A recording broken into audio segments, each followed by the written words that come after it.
Hey, it's been a while. It's me, Siv.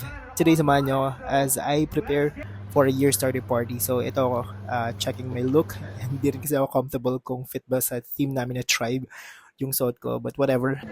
So, I just wore whatever I'm comfortable with. And ito kami, bumibili ng coffee sa Starbucks before kami pumasok sa venue.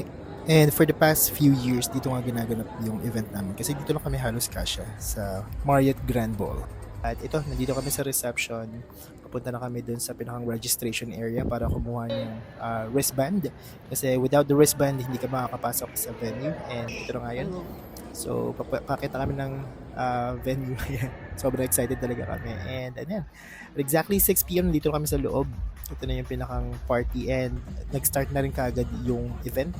Ito yung mga homegrown talents namin. And of course, meron din kami mga special guests and yung Sponge Cola, si Ellie. Si Ellie?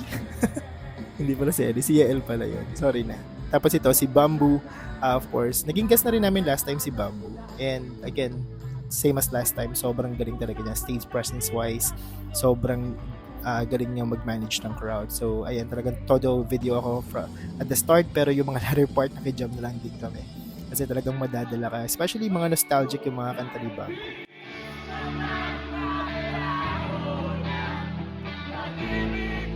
Ayan yung mga kasama ko. Akala mo, mga millennials ko makapag-party.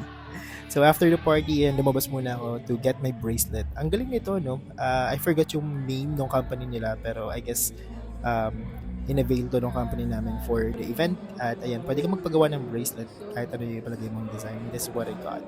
And of course, aside from the giveaways, meron din kaming food. Hindi ko na na-videohan yung food. So, ayan, ewan ko, gutom na ata ako kanina, kaya nakalimutan ko na siyang videohan. Wala din akong picture, so wala akong mapakita sa inyo. Pero buffet, commonly yung food namin for the year starter party. And this is the last thing I got from the party, of course, yung margarita and the Four Seasons. Hindi ito masyadong malakas ang tama kasi safety is our priority. We need to drive home as well after the party. And ayun lang, I guess overall the night was so great as usual and looking forward for 2027. And by the way, hiring pala kami kung gusto nyo mag-apply.